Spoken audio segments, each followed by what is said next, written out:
ఈరోజే గురువారం. త్రిమూర్తి స్వరూపమైన అంటే బ్రహ్మ విష్ణు మహేశ్వర స్వరూపమైన దత్తాత్రేయుని పూజించే విశేషమైన రోజు. గురు అనుగ్రహం పొందాలి అంటే దత్తాత్రేయుణ్ణి గురువారం తప్పనిసరిగా పూజించాలి. మరి ఎంతో విశేషమైన ఈరోజు ఈ కథను విన్నా, చదివినా, చెప్పినా, వినిపించినా సకల శుభాలు కలుగుతాయి. జన్మల దోషాలు తొలగి కోటి జన్మల పుణ్యం వస్తుంది.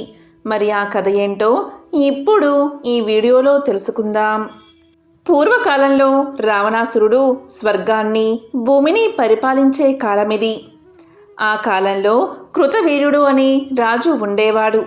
అతను మాహిష్మతి రాజ్యాన్ని పరిపాలించేవాడు. అతనికి ఎంతోమంది భార్యలు ఉన్నప్పటికీ ఒకే ఒక లోటు ఉంది. అదే సంతానం లేకపోవడం. అతని భార్యల్లో ఒకరైన పద్మిని కృతవీర్యుని మనోవేదనను చూసి భరించలేక కర్దమ ఋషి దేవహూతి యొక్క కుమార్తె అయిన అనసూయను సంప్రదించింది. అనసూయాదేవి అత్రి మహర్షి యొక్క భార్య. అప్పుడు అనసూయాదేవి వారిద్దరిని తపస్సు చెయ్యమని సలహా ఇచ్చింది. అనసూయాదేవి సూచన మేరకు కార్తవీర్యుడు అలాగే పద్మినులు అరణ్యానికి వెళ్ళి అనసూయ చెప్పిన విధంగా ఎన్నో రోజులు కఠినంగా తపస్సు ఆచరించారు. ఈ విధంగా వారిద్దరూ ధ్యానంలో మునిగిపోగా కళ్ళు తెరవండి అనే స్వరం వచ్చింది. రాజు మరియు రాణి కళ్ళు తెరచి తమ ముందు నిలబడి ఉన్న దత్తాత్రేయుణ్ణి చూసి ఆశ్చర్యపోయారు. రాజు రాణి స్వామివారి పాదాలపై పడ్డారు. అప్పుడు భగవంతుడు చిరునవ్వు నవ్వి ఇలా అన్నాడు, మీకు ఏం కావాలో నాకు తెలుసు. మీ మనసులోని కోరికను అడగండి, నేను మీకు ప్రసాదిస్తాను అన్నాడు. అప్పుడు రాజు కన్నీళ్లతో ఇలా పలికాడు, ప్రభు, సంతానం లేని వ్యక్తికి స్వర్గ తలుపులు మూసుకుపోతాయని పెద్దలు అంటారు కదా. నాకు కావాల్సింది ఒక్కటే, కొడుకు. ఏ దేవత, మానవులు, పాములు, రాక్షసులు ఎవరి చేత ఓడిపోని కొడుకు, శక్తివంతమైన కొడుకు కావాలి అని తన బాధను చెప్పుకున్నాడు. అప్పుడు దత్తాత్రేయుడు తల ఊపి అక్కడి నుంచి అదృశ్యమయ్యాడు. వెంటనే కార్తవీర్యుడు అలాగే పద్మిని దంపతులకు ఒక కుమారుడు జన్మించాడు. అతనికి కార్తవీర్యార్జునుడు అనే పేరు పెట్టారు. కార్తవీర్యార్జునుడు 1000 చేతులతో జన్మించాడు. కాబట్టి అతన్ని కొన్నిసార్లు సహస్రార్జునుడు అని కూడా పిలిచేవారు. సహస్రార్జునుడు దయగల గొప్ప రాజు. కార్తవీర్యార్జునుడు తన ప్రజలను కన్న బిడ్డల వలె చూసుకునేవాడు. తన తండ్రి తపస్సు కారణంగా అతను ఒక బంగారు రథాన్ని పొందాడు. అది అతని ఇష్టానుసారం న్యాయాన్ని అమలు చేసే, చెడును నిర్మూలించే శక్తి కలిగి ఉంటుంది. కార్తవీర్యార్జునుడు ఒకసారి తన భార్యలతో కలిసి నర్మదా నదిలో స్నానానికి వెళ్ళాడు. అదే సమయంలో లంకాధిపతి అయిన రావణుడు తన మంత్రులతో కలిసి పుష్పక విమానంలో నర్మదా నది సన్నిధికి వచ్చాడు. ఆ సమయంలో రావణుడు నదిలో స్నానం చేసి శివుణ్ణి ప్రార్థించడానికి నది ఒడ్డున నిలబడి ఉన్నాడు. ఇదిలా ఉండగా కార్తవీర్యార్జునుడి భార్య కార్తవీర్యార్జునితో సరదాగా ఇలా పలికింది, ఓ స్వామి, మీరు శక్తివంతులని నాకు బాగా తెలుసు. కానీ నేను మీ బలాన్ని పరీక్షించాలి అనుకుంటున్నాను అని ఆట పట్టించింది.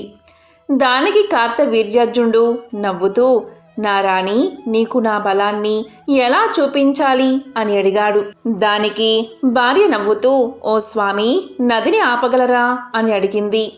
దానికి కార్తవీర్యార్జునుడు నదివైపు చూసి భార్యవైపు చూశాడు. అతను నవ్వాడు, ఒప్పందమని. వెంటనే కార్తవీర్యార్జునుడు నది మధ్యలో కూర్చుని చేతులు పైకెత్తాడు. ఏకాగ్రతతో నదిని చూసి ఊపిరి పీల్చుకున్నాడు. నర్మదా నది నీరు ప్రవహిస్తుంది. వెంటనే తన చేతులతో నదీ ప్రవాహాన్ని ఆపేశాడు. రాణి రాజువైపు చూసి నవ్వుతూ చప్పట్లు కొట్టింది. చాలా బాగుంది, నువ్వు నిజంగానే అత్యంత శక్తివంతుడివి, నేను ఇంతవరకు చూడలేదు అని పలికింది. ఈ విధంగా కార్తవీర్యార్జునుడు నర్మదా ప్రవాహాన్ని ఆపడంతో రాజు ముందు భాగంలో నీరు ఉప్పొంగింది. తన పక్కనే ఉన్న చిన్న చిన్న దీవులను ముంచెత్తడం ప్రారంభించింది. ఒడ్డున నీరు పెరగడం ప్రారంభించింది. ఈ సమయంలో రావణుడు శివలింగాన్ని ప్రార్థిస్తున్నాడు. రావణుడు కళ్ళు తెరిచి చూడగానే ఆశ్చర్యంగా తన చుట్టూ నీరు ఉప్పొంగుతున్నట్లు గమనించాడు. నీళ్లను భయపడుతున్న మంత్రులను చూస్తుంటే ఇది సహజంగా జరిగిన పరిణామం కాదని రావణుడికి అర్థమయ్యింది. దీనికి కారణం ఏమిటి అని మంత్రులపై విరుచుకుపడ్డాడు. అప్పుడు మంత్రులు ఇలా పలికారు: మహారాజా, ఒక మనిషి 1000 చేతులున్న రాజు నదిని ఆపాడు అని సమాధానం చెప్పారు. దీంతో రావణుడికి కోపం వచ్చింది. కార్తవీర్యార్జునుడు మహిష్మతికి రాజు, నదిని ఆపగల శక్తిమంతుడు, 1000 బాహువులు కలవాడు, నా ప్రార్థనకు భంగం కలిగించే ధైర్యం చేశాడు. దీనికోసం నేను అతని తల నరికేస్తాను అని కోపంగా దూకాడు రావణుడు. తన గదను ఎత్తుకుని తన పుష్పక విమానమెక్కి వాహనాన్ని అర్జునుడు ఉన్న ప్రదేశానికి వెళ్ళమని ఆజ్ఞాపించాడు. కార్తవీర్యార్జునుని చూస్తే బిగ్గరగా అరవడం మొదలుపెట్టాడు.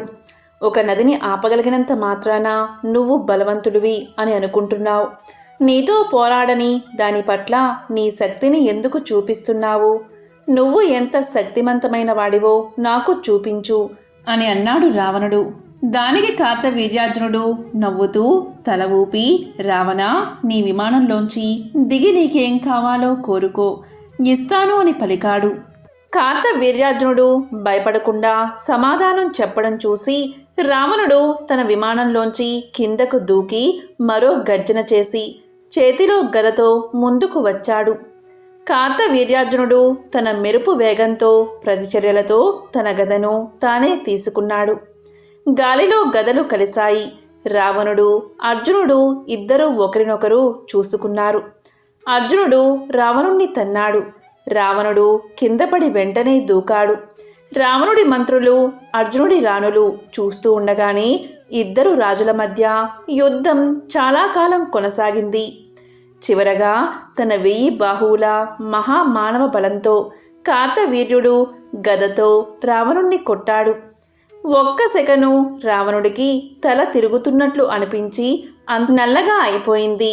కొన్ని రోజుల తర్వాత మాహిష్మతి రాజ్యానికి పులస్త్య బ్రహ్మ విచ్చేశాడు. కార్తవీర్యార్జునుడికి నమస్కారం చేసి ఇలా పలికాడు: కార్తవీర్యార్జున, నువ్వు నా మనవడిని యుద్ధంలో ఓడించి చెరసాల్లో ఉంచావని విన్నాను అని అనగానే కార్తవీర్యార్జునుడు, అవును ప్రభు, అతను యుద్ధానికి వచ్చాడు, అందుకే అతన్ని బంధించాను అన్నాడు.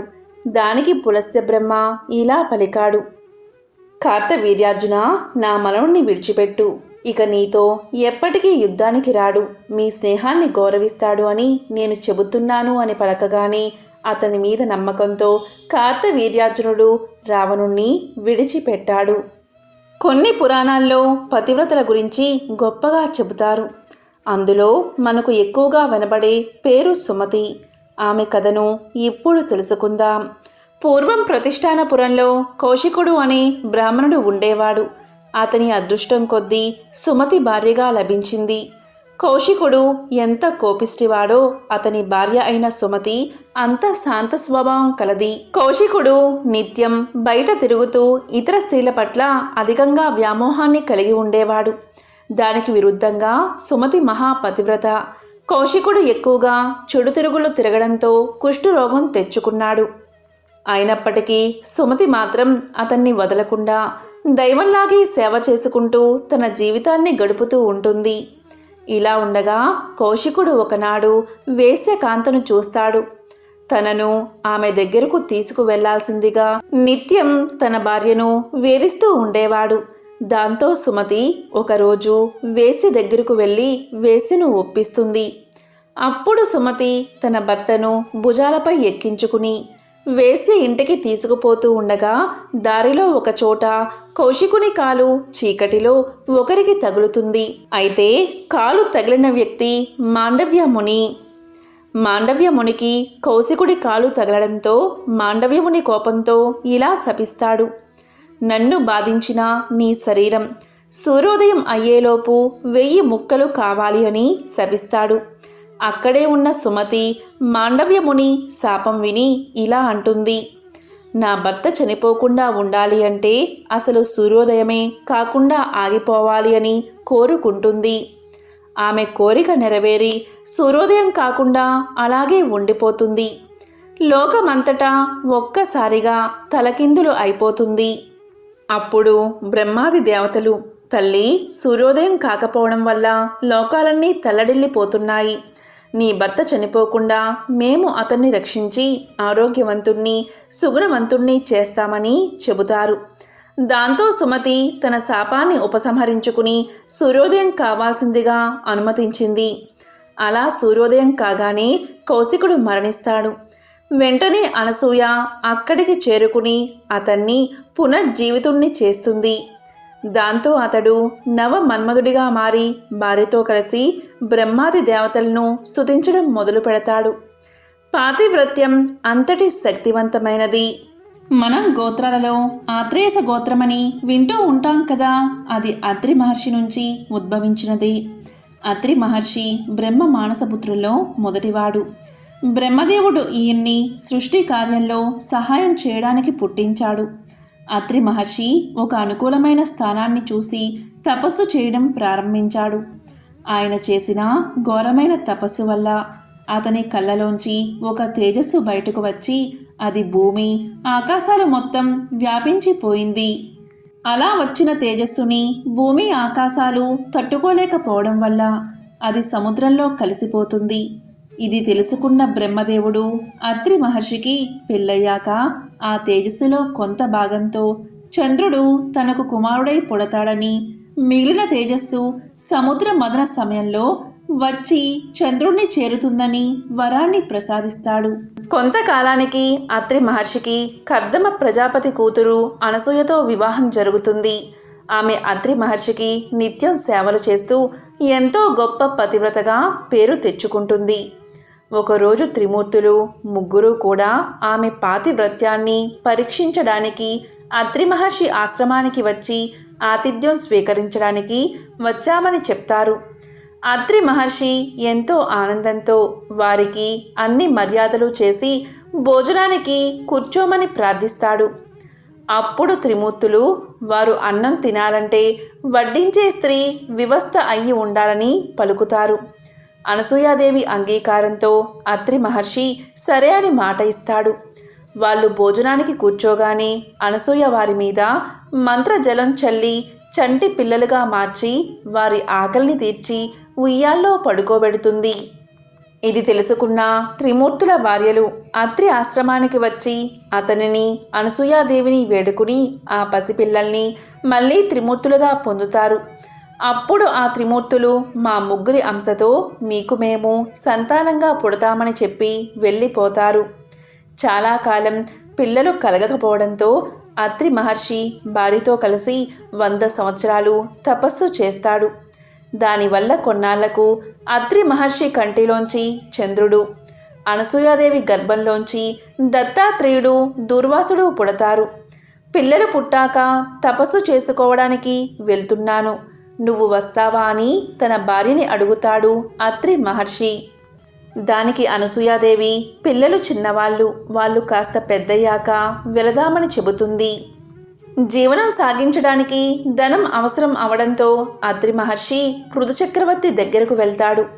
ఆ సమయంలో అశ్వమేధ యాగం చేస్తున్న పృథు చక్రవర్తి ఆ గుర్రాన్ని రక్షించడానికి తన కొడుకుతో వెళ్ళమని అత్రి మహర్షిని అడుగుతాడు. దానికి ఒప్పుకుని వాళ్ళ వెంట వెళతాడు అత్రి మహర్షి. అయితే పృథు చక్రవర్తి వైభవాన్ని చూడలేక ఇంద్రుడు ఆ గుర్రాన్ని దాచేస్తాడు. అత్రి మహర్షి తన దివ్య దృష్టితో చూసి ఆ విషయాన్ని పృథు చక్రవర్తి కొడుకులకు తెలియచేస్తాడు. దానితో వారు ఇంద్రుణ్ణి జయించి అశ్వాన్ని వెనక్కి తీసుకువస్తారు. అశ్వమేధ యాగం పూర్తయ్యాక పృథుడు ఇచ్చిన ధనాన్ని తీసుకెళ్లి తన పిల్లలకి ఇచ్చి అత్రి మహర్షి అనసూయాదేవితో కలిసి తపస్సు చేసుకోవడానికి వెళ్ళిపోతాడు. అలాగే ఒకసారి దేవతలకి రాక్షసులకి యుద్ధం జరిగి అందులో రాహు వేసిన అస్త్రాలకి సూర్యచంద్రుల వెలుగు తగ్గి లోకమంతా చీకటిమయం అయిపోవడంతో అత్రి మహర్షి తన చూపులతోనే రాక్షసులందరినీ చంపేస్తాడు. అత్రి మహర్షి అనసూయ దంపతులు సాక్షాత్తు దత్తాత్రేయుడి తల్లిదండ్రులు. సర్వరోగ నివారణ దత్తమంత్రం. నమస్తే భగవన్ దేవ దత్తాత్రేయ జగత్ప్రభో సర్వరోగ ప్రశమనం కురు శాంతిం ప్రయచ్చమే. సర్వపాప నివారణ దత్త మంత్రం. అత్రిపుత్రో మహాతేజ దత్తాత్రేయో మహాముని తస్య స్మరణ మాత్రేన సర్వపాపై ప్రముచ్యతే. ఈ మంత్రాలను పఠిస్తే చాలు సర్వపాపాలు నివృత్తి అవుతాయి. అలాగే దరిద్రం దూరమవుతుంది, సర్వరోగాలు నివారణ జరుగుతాయి. ఓం శ్రీ గురవే నమః. ఓం దత్తాత్రేయాయ నమః.